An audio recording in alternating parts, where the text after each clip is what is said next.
Muito bem, galera. Bom dia, hein? Mais uma aula aí de matemática e hoje nós vamos corrigir o Max Desafio, tá? Da página 268, ok? Então, vamos lá que a gente tem bastante coisinha para fazer hoje, hein? Então, diz assim, ó, uma questão aqui da PUC. Arquimedes, candidato a um dos cursos da Faculdade de Engenharia, visitou a PUCRES, né, para colher informações. Uma das constatações que fez foi que existe a grande proximidade entre engenharia e matemática, elas duas caminham juntas, né? Para uma engrenagem mecânica, deseja-se fazer uma peça no formato hexagonal, né, regular. Então, o próprio nome, né, já identifica, né, ajuda a gente a identificar que polígono que é esse, né, 6 lados. A distância entre os lados paralelos é de 1 centímetro, conforme a figura abaixo. Então, ó, de acordo com a sua figura aí, ó, a distância entre os lados paralelos é de 1 centímetro. Isso quer dizer que a metade dele é o que? Meio. Vamos usar essa informação. Então, ó, o raio R do círculo inscrito é metade da distância entre os lados paralelos.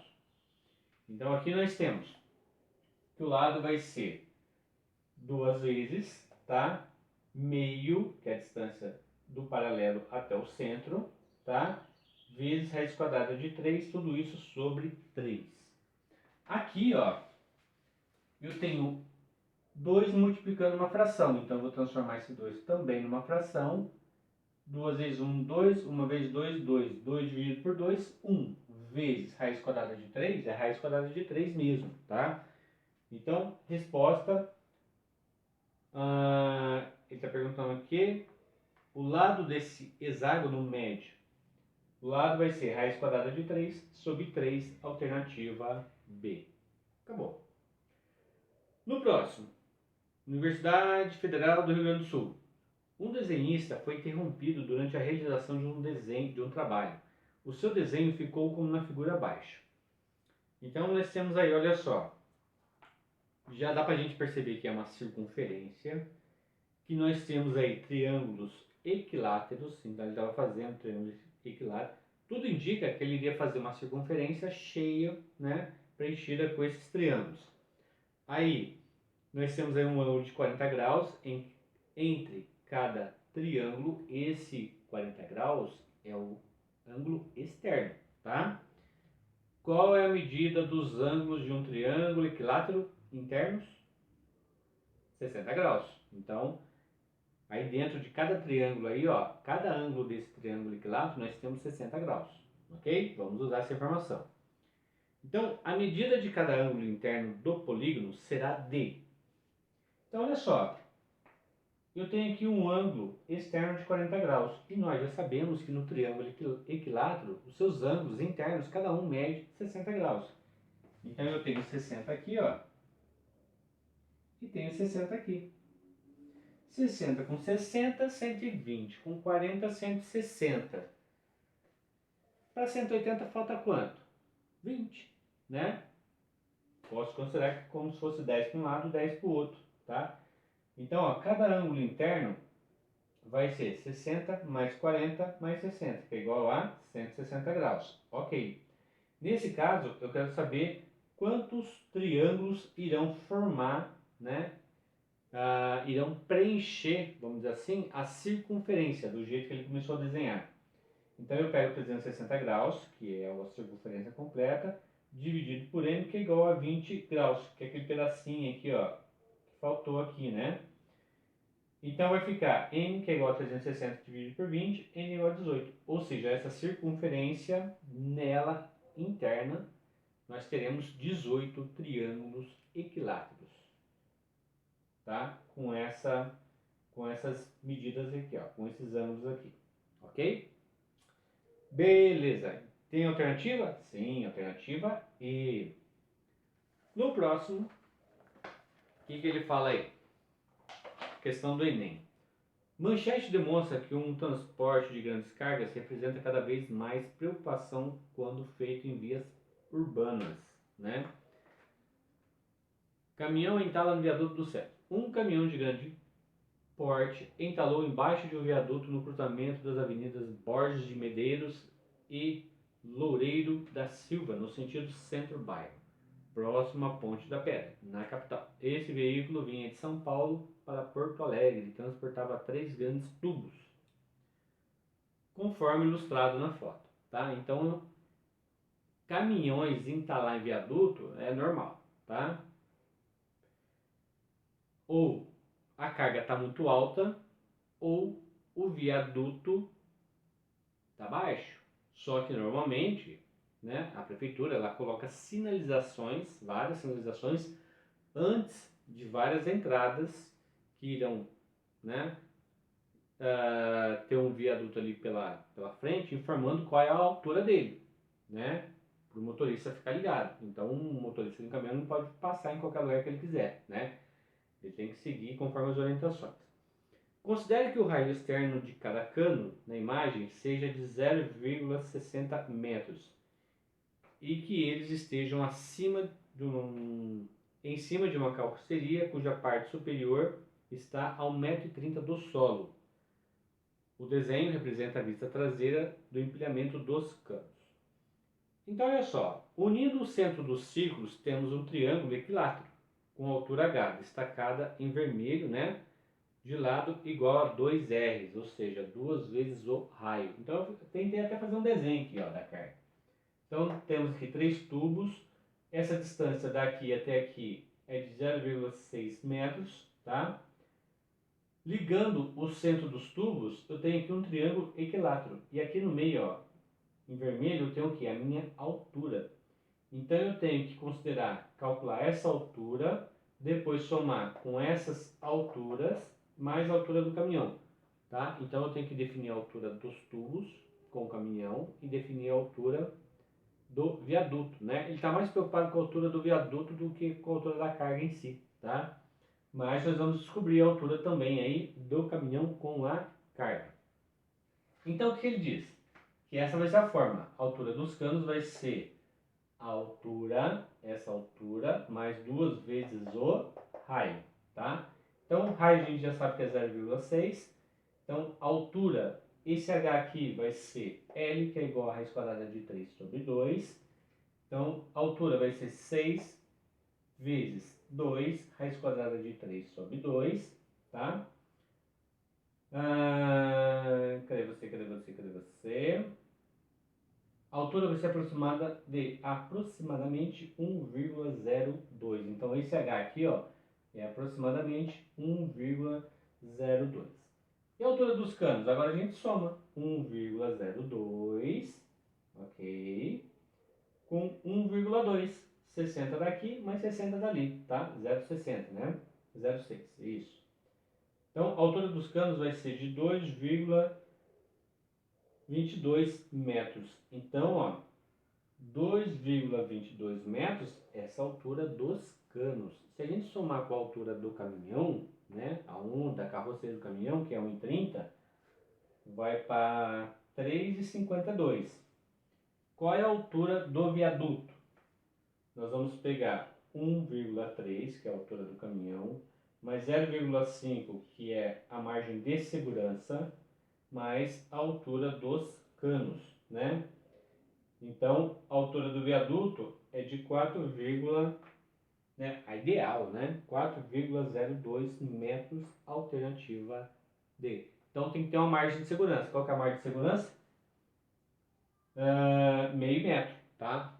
Então, por quê? Para a carga passar ali embaixo, tranquilo, sem correr o risco de ficar enroscado ali. Muito bem. O que mais?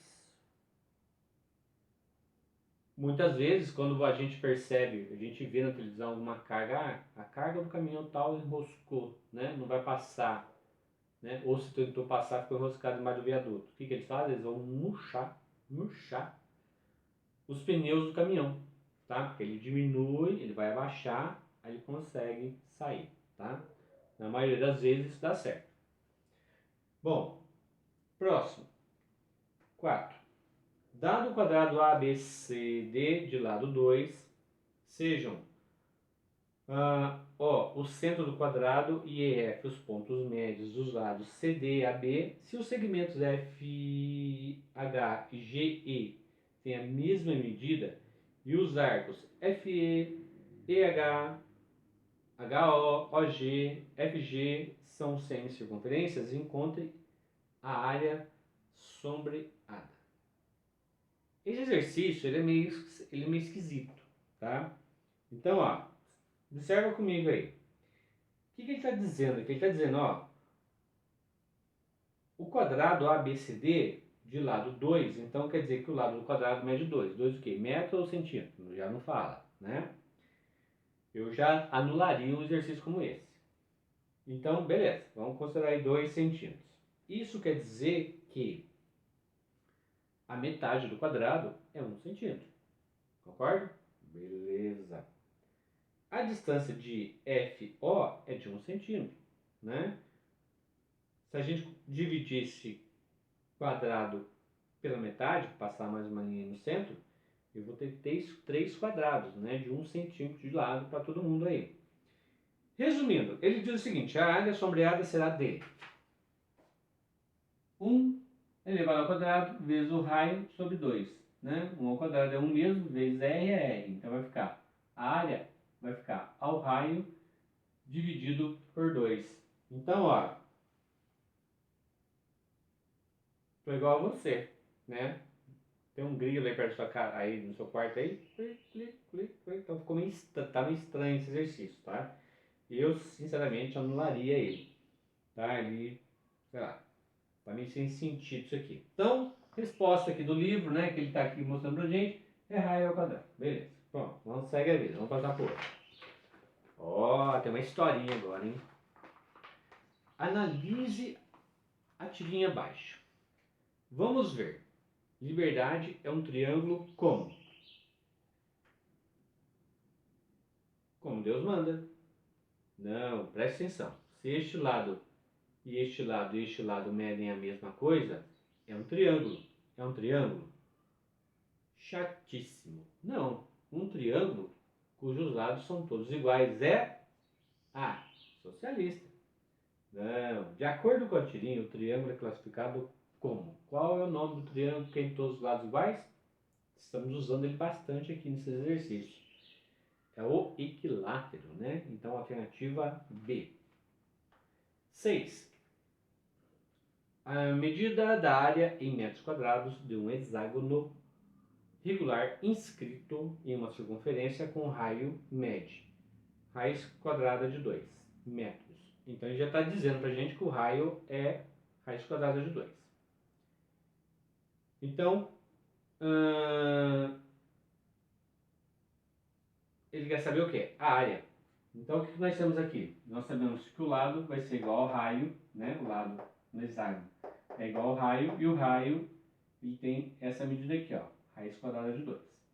Então, a altura do hexágono vai ser 6 lados, vezes L ao quadrado, que multiplica a raiz quadrada de 3 sobre 4. A área do hexágono é 6, que multiplica a raiz quadrada de 2 elevado ao quadrado, vezes raiz quadrada de 3, tudo isso dividido por 4. Raiz quadrada de 2 ao quadrado vai dar raiz quadrada de 4. Qual que é a raiz quadrada de 4? 2. Então vai ficar 6 vezes 2, raiz quadrada de 3 sobre 4. Que vai dar 12 dividido por 4 vai dar 3. Então a altura do hexágono vai ser 3 raiz quadrada de 3. Né? Alternativa A. Beleza? Chique. E o 7, a figura mostra o octógono regular de lado GH igual a L. Né? 8. Ele está apenas dizendo que é o L com 8 lados. Que no caso aí esse lado é igual a 1. Ok. Os prolongamentos dos lados AB, CD, EF e GH pode obter um quadrado IJKL quando mede o lado IL, que é igual a L, com 4 lados. Né? Então, traduzindo. Então, nós temos aí um octógono, 8 lados. Ele está dizendo que, está mostrando na figura que a distância de H até G é igual a 1. Um quê? Não fala se é 1 centímetro, 1 metro. Vamos dizer que é 1 centímetro. Tá? Beleza. Ele quer saber qual é a distância do HI do GL, do JC, né, do DK. Na hora que você achar a distância de um deles, vai ser igual para os outros, tá? Então, o que diz aí? Então, cadê as formas? Tá aqui, ó.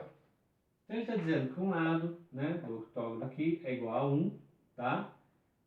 Que é igual a GL vezes raiz quadrada de 2. Então, o segmento GL é igual a 1 dividido por raiz quadrada de 2. Aquela jogadinha, ó. Quando você pegar, então, uma fração onde embaixo você tem uma raiz quadrada, você joga ela para cima e o número que estiver aqui dentro, você coloca ele como divisor. Então, ó, ele sobe e o 2 desce.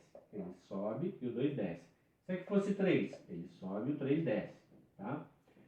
Então, aqui os lados vai ficar IH, que é igual a GL, que é igual a raiz quadrada de 2 sobre 2. Já para o L4, né, para os quatro lados aqui, que ele está querendo descobrir qual é a medida dele, vai ficar 2 raiz quadrada de 2 sobre 2 mais 1. De onde que é esse mais 1? Esse 1 que está aí no centro, ó. Tá vendo esse 1 aí, ó? L2 igual a 1, tá? Esse 1 é referente a ele, ó. 2 dividido por 2, 1. Então vai ficar L4, que é igual a 1, mais raiz quadrada de 2.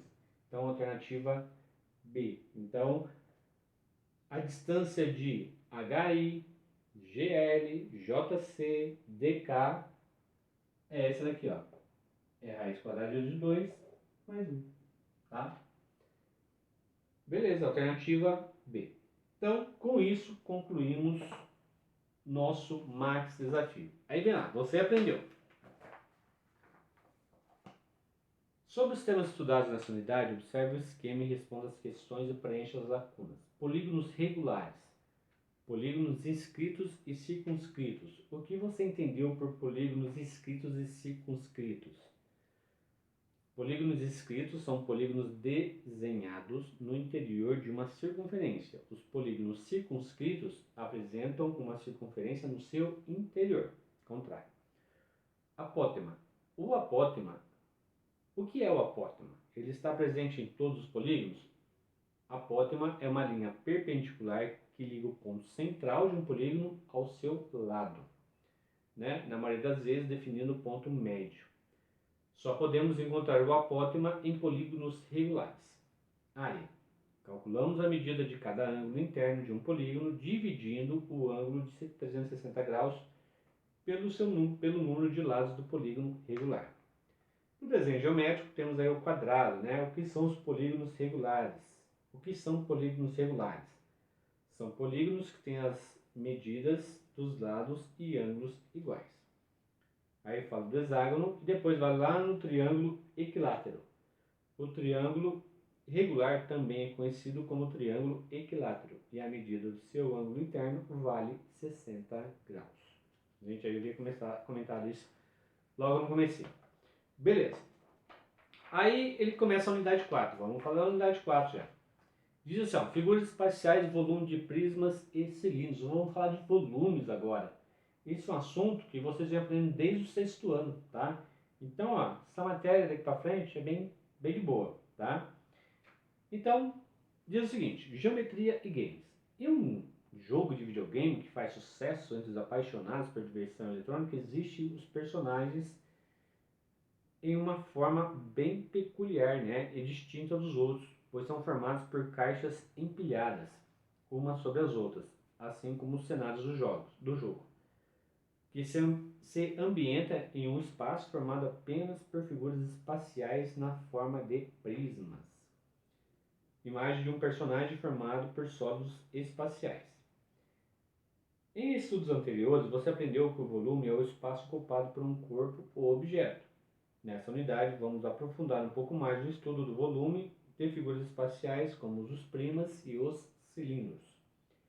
Prismas. Chamamos de prisma a figura espacial formada por um conjunto de retas paralelas que ligam dois polígonos congruentes, né? Ou seja, iguais, pertencentes a um plano paralelo distintos.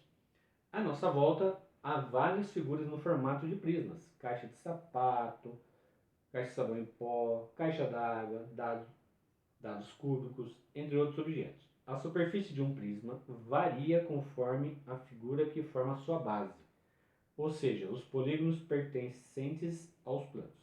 Porém, toda a superfície lateral tem o formato de um quadrilátero, de lados paralelos, retângulos ou paralelogramas. Aí, ó, ele vem mostrar pra gente alguns exemplos de alguns prismas, tá? Então, olha só que legal. Chamamos a base das figuras, importante, chamamos de base as figuras que estão num plano paralelo, e não o polígono que está apoiado sobre a superfície. O nome do prisma depende da figura que forma a sua base. Por exemplo, se a base for um triângulo, chamaremos de prisma triangular ou de base triangular. Veja o quadro. Então nós temos aí as figuras: triângulo, quadrado, quadrilátero, pentágono, hexágono, heptágono e o nome que ele recebe, né? Prisma triangular, prisma quadrangular, prisma quadrilátero, pentagonal, hexagonal, heptagonal. Prismas retos, prismas, né, cuja base são perpendiculares às faces laterais. E os prismas oblíquos, prismas cujas bases formam um ângulo diferente de 90 graus. As faces laterais. Aí vem falando sobre volume. Volume. Pensar de maneira intuitiva no volume de um prisma como a capacidade de colocarmos uma quantidade de objetos no seu interior, tá? Por exemplo, a quantidade de pequenos dados dentro de uma caixa de sapatos. Então, como nós vamos falar sobre volume, qual é o volume de um cubo? Vamos pegar esse exemplo, esse cubo aqui, ó. Se eu quiser descobrir o volume dele. Agora nós temos que fazer a multiplicação entre três medidas: comprimento, largura e altura, tá? Quando a gente tinha que calcular a área de um quadrado, que nada mais era do que um objeto em duas dimensões, né? Nós tínhamos apenas duas medidas, um lado vezes o outro. Agora eu tenho base, comprimento e altura. São três medidas. Toda vez que nós calculamos, né, com base em uma figura, três medidas, comprimento, largura e altura, eu estou calculando o quê? O volume, tá? Desse objeto, dessa figura, tá? Isso de um cubo. E se fosse um paralelepípedo? Imagina uma caixa de sapato. Você vai calcular base, comprimento e altura, né? Pega a medida dos três, multiplica, é apenas multiplicação, tá? Multiplica que você vai encontrar o volume. Beleza. Perceba na figura, para formarmos um cubo maior, utilizamos outros cubos, né, menores, ou seja, se contarmos os cubos existentes no comprimento, na largura e na altura, teremos a quantidade de cubos menores. 3 cubos no comprimento, 3 cubos na largura, 3 cubos na altura. Se você quiser saber a quantidade, multiplica todos eles. 3 vezes 3 vezes 3, 27 cubos menores.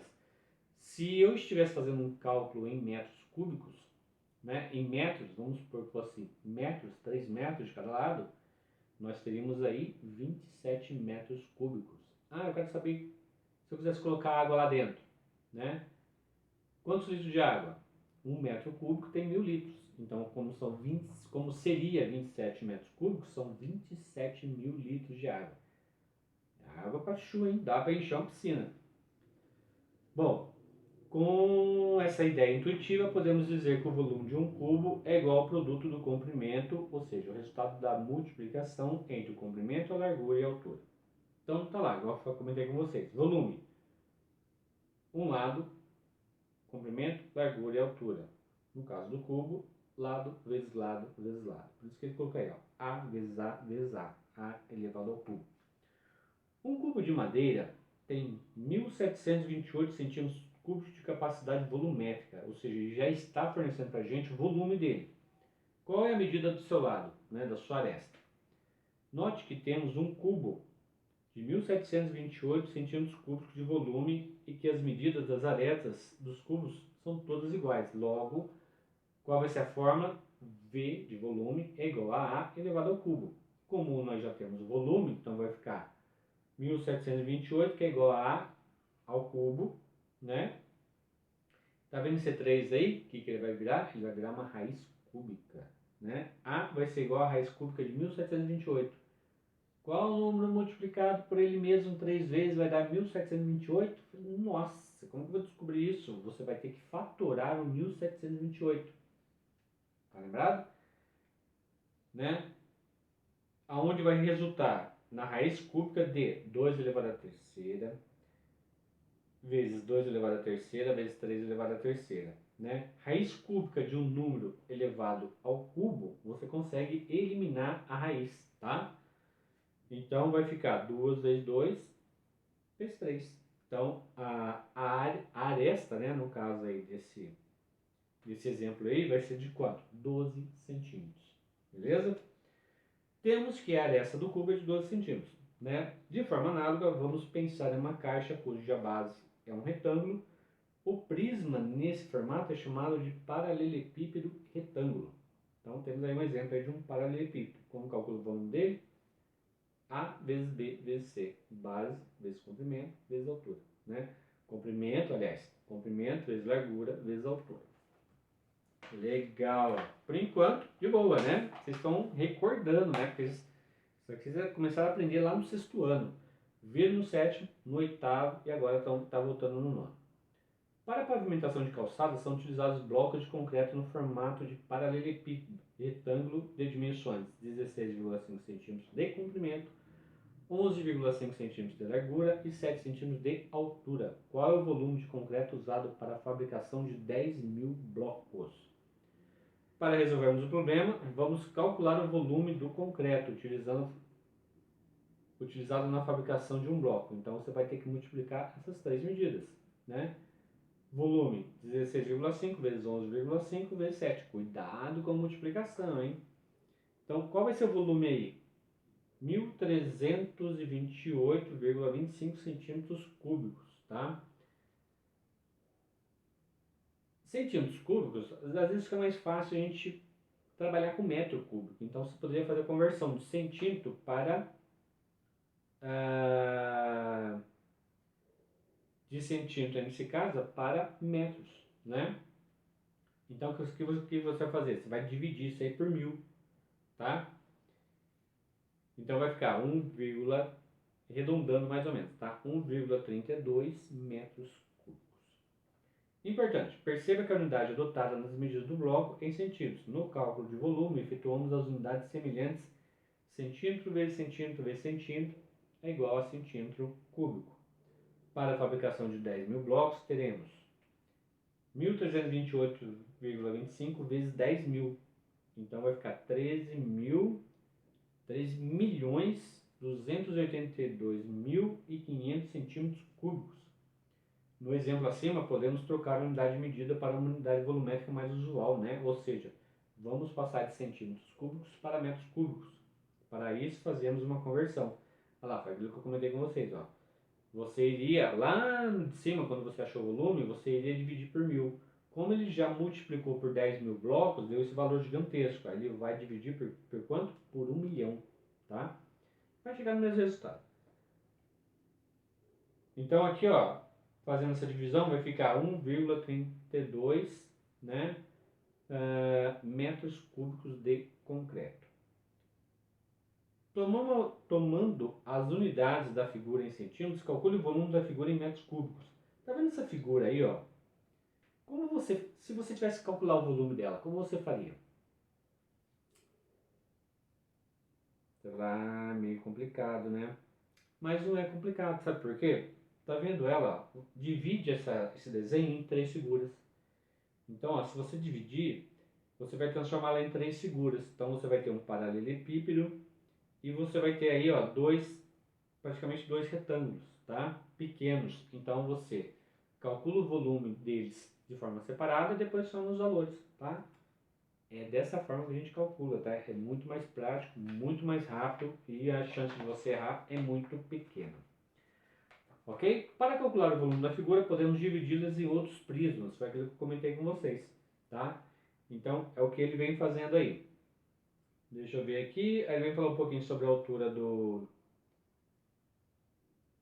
paralelepípedo. Vem falar sobre a multiplicação. Não vou nem fazer leitura, tá? Vou deixar para vocês lerem aí depois.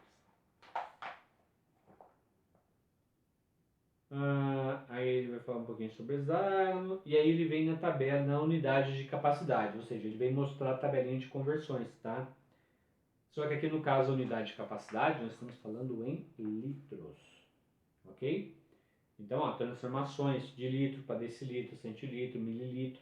E aí você vai multiplicando por 10. Quando você tem que ó, ficando doidinha. Quando você tem que converter litro para decalitro, hectolitro, né, e quilolitro, você vai dividindo por 10. Ok? Aí tem um exemplo, ó. Pela tabela, concluímos que 1 litro é igual a 10 decilitros, que é igual a 100 centilitros, né, que é igual a 1000 mililitros. 500 mililitros, fazendo a conversão, é igual a 50 centilitros, que é igual a 5 decilitros, que é igual a 0,5 litros. Aquilo que eu comentei com vocês, 1 metro cúbico é igual a 1000 litros, 1 decímetro cúbico é igual a 1 litro e 1 centímetro cúbico é igual a 1 mililitro, tá? Aí ele vem com um jogo rápido aí, pra gente começar a praticar isso aqui, mas isso daqui vai ficar para a próxima aula. Tá bom, gente? Todo mundo tranquilo? Todo mundo acordado aí? Tchau, obrigadão mais uma vez, até a próxima aula.